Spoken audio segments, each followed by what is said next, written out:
পর্যটকরা যারা আমাদের আছে, আমাদের যারা সম্মানিত পর্যটক তারা অবশ্যই টাঙ্গুয়ার হাওর আসতে পারবেন। এতে শুধুমাত্র ইসির যে অংশটা সে যান্ত্রিক বাহন যেতে পারবে না। যান্ত্রিক বাহন সে যেতে পারবে না। বাট পর্যটকরা অবশ্যই যেতে পারবে। পর্যটকরা তো বেশি আমাদের হাওর তো বিশাল হাওর। হাওরের তো এমন একটা তাদের যেই ল্যাং মনে হয় যে সীমা পরিসীমা নাই। তো আমরা শুধুমাত্র অল্প একটু জায়গায় যেটা সরকার নির্ধারিত, আন্তর্জাতিকভাবে যে নির্ধারিত, সে অল্প একটু জায়গায় যান্ত্রিক বাহন যেতে পারবে না শুধু। আমরা দেখেছি আমরাও সরজমিনে দেখেছি যে হাউস বোট গুলো বেসিক্যালি একটা নির্ধারিত জায়গায় থামে।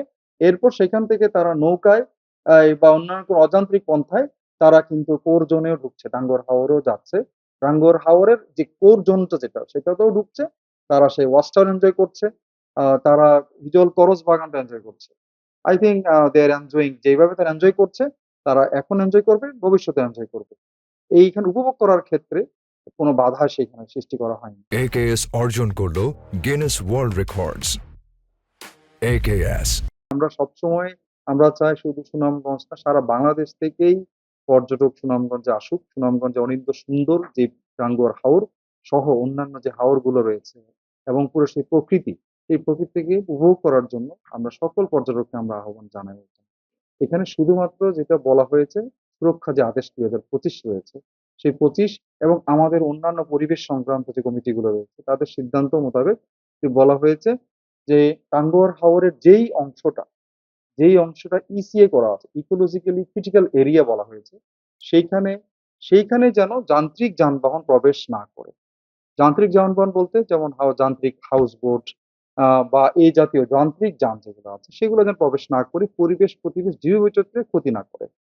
এছাড়া ইতোমধ্যে আমরা দেখেছি হাউস বোট ওনার যারা আছে তারা আমাদের কনফার্ম করেছে, আমাদের পরিবেশ অধিদপ্তর কনফার্ম করেছে যে হাউস বোট গুলো, যে যান্ত্রিক হাউস বোট গুলো পর্যটক যারা গ্রহণ করে নিয়ে আসে তার নির্ধারিত একটি জায়গা নির্ধারণ করা আছে, সেখানেই থামে।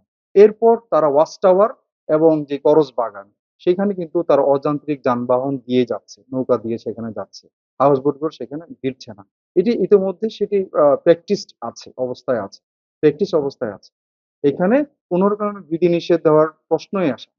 এখানে মূলত ইসি অংশটা যেন সংরক্ষিত থাকে, সেটার যেন যার জীববৈচিত্র্য, তার যে পরিবেশ সেটা ক্ষতিগ্রস্ত না হয়। স্বাভাবিক যে প্রবাহটা, ন্যাচারাল প্রবাহটা এবং আরো সাস্টেনেবল হয়। মানুষ যেন আরো সুদীর্ঘকাল এনজয় করতে পারে। সেজন্যই এটি নতুন করে আবার এটা বলা হয়েছে।